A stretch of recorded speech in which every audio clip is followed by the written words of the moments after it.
Olá a todos e todas, meu nome é Natanaelma Costa, eu sou licenciada em Ciências Agrárias, mestre em Agroecologia, especialista em Agricultura Familiar Camponesa e Educação do Campo e atualmente sou doutoranda em Biotecnologia, toda a minha formação sendo realizada pela Universidade Federal da Paraíba. Também faço parte da ONG, Amigos do Meio Ambiente da Paraíba, e estou aqui para conversar um pouco com vocês para relatar um pouco de um dos frutos do árduo trabalho que a ONG vem fazendo ao longo do tempo. Aqui nós vamos falar um pouco sobre, a cartilha, que tem como principal foco, o bioma Pampas, e com o intuito, de trabalhar dentro da perspectiva do bioma Pampa a educação ambiental como ferramenta de promoção da sustentabilidade, focando principalmente no processo de arborização urbana, assim como abordando temáticas que venham melhorar a qualidade de vida das pessoas que vivem em zonas urbanas ou periurbanas. Aqui, inicialmente, vocês podem visualizar como seria o encarte da capa da cartilha propriamente dito do bioma em si. E inicialmente nós apresentamos, o que seria essa cartilha, falando um pouco sobre o que ela é. Ela é fruto de um processo, de discussão e um processo dialógico entre os membros da ONG, a partir da identificação de uma demanda por agrupar, digamos assim, e separar, digamos assim, através dos biomas, dividindo os biomas do Brasil e trabalhar na perspectiva de cada bioma e de cada realidade alguns meandros do meio ambiente propriamente dito. E a gente fala aqui inicialmente, que essa cartilha, focando agora na cartilha do bioma Pampa, é fruto da iniciativa da ONG e de seus componentes e vai trabalhar desde o processo de agricultura urbana, que pode acontecer, e de que maneira ela poderia acontecer dentro do espaço, do bioma Pampa, pegando também algumas espécies florestais que poderiam ser utilizadas para a arborização urbana ou reflorestamento, e trabalhando também dentro desse cenário métodos ou técnicas de manejo para a consolidação ou implantação ou ampliação, seja da agricultura urbana ou do processo de arborização urbana ou reflorestamento das áreas dentro desse bioma. Inicialmente, após feita essa apresentação do que é ou do que se trata a cartilha em si, a gente passa para, digamos assim, nivelar o que seria o bioma Pampa. A gente vai inicialmente resumir o que seria o bioma Pampa dentro da cartilha, de forma mais clara e objetiva. O bioma Pampa é um bioma brasileiro, sendo o único bioma, dentro do contexto dos biomas brasileiros, que é composto somente por um único estado, sendo ele o Rio Grande do Sul. A gente expõe um pouco a sua extensão, aqui a gente faz o destaque no mapa do Brasil, e fazemos algumas caracterizações, algumas características do bioma em si, Cerca de 32% da terra do estado do Rio Grande do Sul, o estado que compõe o bioma Pampa, são destinadas às pastagens. Esse dado é um dado que chama a atenção, pela dinâmica do bioma, que é um bioma que se caracteriza principalmente, pelas vastas extensões de campo, pela vegetação de campo e também pela produção em grande escala de plantas como a soja, como o milho e também pela ampla produção de bovinos. Então, a gente tem dentro desse contexto do bioma Pampa esses espaços, que são espaços de campo, a gente tem majoritariamente gramíneas plantadas nesses espaços para alimentação da pecuária em si, com destaque aos bovinos. E também temos ainda a dinâmica da produção agrícola de monocultivo, que no caso se destaca aí o milho e a soja. Mas nós também temos algumas áreas de cultivo de agricultura familiar que a gente fala um pouco à frente. O bioma Pampa ela apresenta um clima temperado, então ele é um bioma que tem um clima um tanto quanto diferente, por exemplo, de biomas como a Caatinga, né, que é o bioma majoritário da região Nordeste. É diferente também do clima predominante nas regiões tropicais, como mais propriamente dito, né, o bioma amazônico, enfim. E a gente tem, por essas características, plantas que são específicas para se adaptar a esse espaço, né? Por condições climáticas, por condições de solo, etc. Então, a gente faz esse destaque. Pensando nessas características climáticas ou edafoclimáticas, né, que são de solo, vegetação, clima, radiação, etc., a gente começa a ajustar e a gente começa a pensar em selecionar espécies específicas para esse bioma, que são mais adaptadas, que vão proporcionar melhor qualidade de vida para aqueles que habitam esse ambiente. Como eu falei, por mais que a gente identifique nesses espaços, né, do bioma Pampa a agricultura em grande escala, a gente também tem destaque para a agricultura familiar e agricultura urbana, né? Hoje, a agricultura familiar, segundo os dados do IBGE do último censo de 2017, né, esses dados apontam que 25% das terras agricultáveis no Rio Grande do Sul são destinadas à atividade agrícola familiar, o que é extremamente importante, dada a característica da agricultura familiar de produzir diversidade, né? Então, isso é extremamente importante para a mantença da população local, como também para o meio ambiente propriamente dito, né? Então, se você tem um espaço que é mais diverso, você tem um espaço que é um pouco mais equilibrado ambientalmente falando. Em relação à agricultura urbana, né, na região dos Pampas, a gente pode verificar que existem algumas iniciativas, existem algumas organizações naquele espaço que têm começado a incentivar e trabalhar a agricultura urbana de alguns anos para cá, né? Lembrando que a agricultura urbana ela é a produção agrícola em áreas consideradas urbanas ou no entorno de áreas urbanas, né?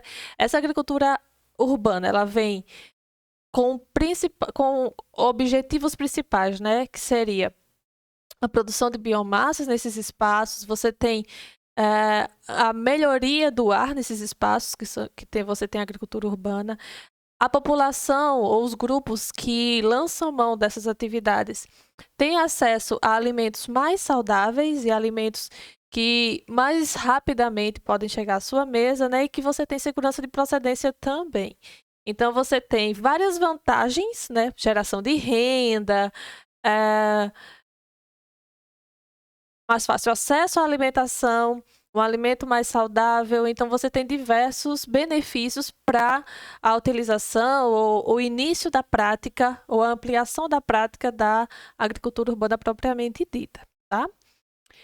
Então, pensando na agricultura urbana, nessa região dos Pampas, né, nesse bioma, a gente pode também pensar na otimização, né, dos espaços. Então, você tem apartamentos, casas, quintais produtivos, até prédios na parte superior dos prédios. Muitos prédios hoje também estão lançando mão de estratégias de produção, principalmente de hortaliças, né? Para, no caso, implementar essa agricultura nesses espaços urbanos, certo?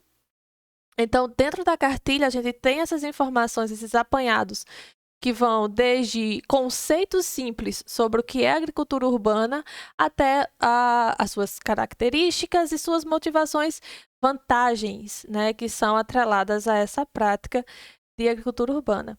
Dentro da perspectiva de você implementar uma agricultura urbana nesses locais, a gente precisa lançar mão de algumas técnicas, né? São técnicas de manejo. E vocês podem me perguntar, tá, tudo bem, vamos lançar mão de técnicas de manejo, mas geralmente a gente vai fazer isso como? Em que espaço? Então, eu vou citar para vocês, por exemplo, vocês podem pensar, nós vamos precisar comprar muitos insumos, etc., adubo e tal, mas vocês podem lançar mão, por exemplo, né, da técnica de compostagem, vocês realizarem uma compostagem, que a gente chama de compostagem doméstica, num espaço menor.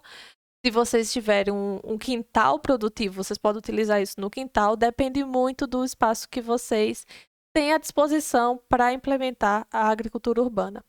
Então, a gente traz aqui o conceito de compostagem e pelo menos 2 técnicas de compostagem. A compostagem feita em campo, que são para áreas maiores, e a compostagem doméstica, que é feita para locais menores, por exemplo, um apartamento, uma casa que estiver à sua disposição.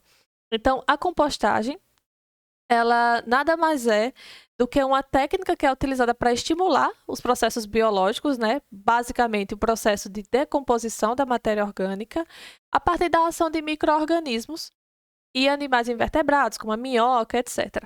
Essa ação de decomposição da matéria orgânica vai gerar para a gente um composto extremamente rico em nutrientes e também, no caso da compostagem doméstica, vai ter um resultante que é uma parte líquida, que seria o churume desse processo de decomposição, que pode ser utilizado como biofertilizante, né? O biofertilizante, por si só, ele vai ajudar, né, na manutenção dos micro-organismos do solo, favorecendo a nutrição das plantas. Então, a gente vê aí inúmeros benefícios, né? Você pode está lançando mão, por exemplo, de restos de vegetais que você utiliza na culinária do dia a dia, né? E esses restos vegetais vão para a composteira, né? Que é essa imagem que você vê aí no canto esquerdo, né? Uma composteira doméstica. Na parte no canto superior esquerdo, tem um modelo, né? Um layout de uma compostagem em campo, né, que você vai utilizar restos de cultura que estiver à disposição, cinza se tiver à disposição, etc. Assim como, né, o passo a passo da montagem desse processo de compostagem. Na parte de baixo, a gente tem uma composteira doméstica que também dá o passo a passo de como deve ser feita a compostagem em ambientes domésticos. Nesse primeiro balde, você vai colocar, né, os restos de vegetais, etc. E aí, ao longo do processo, você vai verificando a decomposição desse material. E você vai verificar a mudança de coloração, a mudança de textura desse material, até que ele resulte no composto. Na cartilha, vocês vão observar o passo a passo disso, mas também, além da cartilha, vocês podem buscar informações com profissionais da área, podem buscar informações na internet, buscar informações com o companheiro, com o vizinho, enfim. Então, a gente tem diversas possibilidades de acessar a informação. Uma delas é a nossa cartilha. Além da utilização, essas compostagens e outras técnicas de cultivo que vocês podem estar utilizando para implementar a agricultura urbana, a gente traz 4 possíveis espécies vegetais que podem estar sendo produzidas em espaços menores, né, por terem um sistema radicular mais curto, então ela não vai necessitar de grandes espaços, você pode produzir em vasos, produzir em calha, produzir em caixote, produzir em balde, enfim. De forma que vai otimizar espaço e você vai ter um resultante que é um produto vegetal sem a utilização de agrotóxicos, né, ou agroquímicos de modo geral, e melhorar a sua alimentação também. Então, a gente traz aqui os alface, coentro, a rúcula, couve, e existe uma gama de outras hortaliças que podem estar sendo produzidas, além de plantas medicinais que também podem ser inseridas nesses sistemas de cultivo, que podem melhorar também. Vocês podem produzir uma farmácia viva para vocês terem acesso a plantas para produção de chás e, enfim, infusões. Então, aqui na cartilha, a gente cita essas 4 espécies, citando, né, um pouco do seu manejo, como deve ser o espaçamento para plantio, a época de colheita, espaço de tempo que você vai precisar, né, se tem uma necessidade muito grande de irrigação ou menor, qual a época de irrigação e tudo mais. Então, a gente vê aqui, a gente cita essas 4 espécies, mas como eu disse, né, para fins didáticos, e a gente cita também que existe diversas outras espécies que podem estar sendo inseridas dentro desses sistemas de plantio em áreas urbanas. Feito isso, e refletindo sobre isso, a gente finaliza um pouco essa introdução sobre o que é agricultura urbana, algumas técnicas de manejo que podem ser utilizadas, como a compostagem, e cita as 4 principais espécies que podem estar sendo inseridas e que vão se adaptar muito bem ao clima temperado, a gente fala um pouco sobre a arborização urbana. Os pampas, o bioma pampa, ele passa por um processo de impacto ambiental considerável. Vocês podem verificar em alguns artigos, algumas reportagens também sobre áreas em processo de degradação extremo. Então, a gente tem também a necessidade tanto de realizar a arborização urbana, quanto de realizar o reflorestamento. E a gente tende a lançar mão de espécies que são espécies mais adaptadas.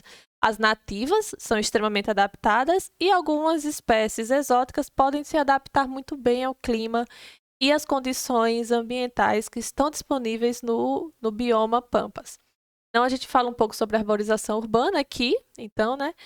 Na cartilha em si, fala um pouco que ela está intimamente ligada à qualidade de vida da população das cidades, né? Porque ela acaba sendo responsável pela manutenção de microclimas, né? O que a gente chama, é nítido que em áreas mais quentes, quando você tem um processo de arborização urbana bem desenhado, bem organizado, bem estruturado, esses espaços eles são mais agradáveis ao público, eles são mais convidativos às pessoas. Então, praças públicas mais arborizadas em épocas mais quentes, em regiões mais quentes, elas tendem a ser mais visitadas, porque nesses espaços você tem uma sensação térmica mais agradável. Então, a arborização urbana, como eu disse, está extremamente ligada à qualidade de vida das populações em áreas urbanas, principalmente em áreas urbanas que estão em processo de desenvolvimento intenso, que tem a quantidade de prédios muito grandes. Então, assim, esses locais, eles acabam demandando que seja feito um processo de planejamento urbano, de arborização, para melhorar a qualidade de vida daqueles espaços. Senão, as pessoas que lá transitam e lá vivem vão começar a sentir mais calor do que deveriam. Só um exemplo, né, do que pode acontecer. Então, a utilização de espécies vegetais que se adaptem melhor às condições ambientais desses locais, assim como a utilização de espécies nativas, pode facilitar esse processo de arborização e torná-lo mais viáveis, né? Mais viável. Então, aqui a gente traz algumas espécies que podem ser utilizadas, principalmente pensando no bioma pampa, pensando nas condições climáticas do local. A gente traz, por exemplo, aqui a árvore camarão, que é uma árvore que ela chega a uma altura média de 12 metros, né? Então, ela tem o porte arbóreo dela é considerado até grande. Ela pode chegar até 8 metros de diâmetro, a sua copa. Né? Ela deve ficar em pleno sol, ou seja, né, ideal para parques e praças. Né? Ela se adapta muito bem em climas temperados, como é o caso do bioma pampa em si. Então, ela flora no outono e a gente tem mais algumas características aqui de semente, mês de propagação, etc. Então, assim, a gente fez esse processo com várias outras espécies vegetais. Né? A gente citou essa árvore camarão, mas temos outras a seguir. Bem, citando algumas outras espécies podem ser utilizadas no processo de arborização urbana, traz algumas espécies exóticas, espécies que são introduzidas,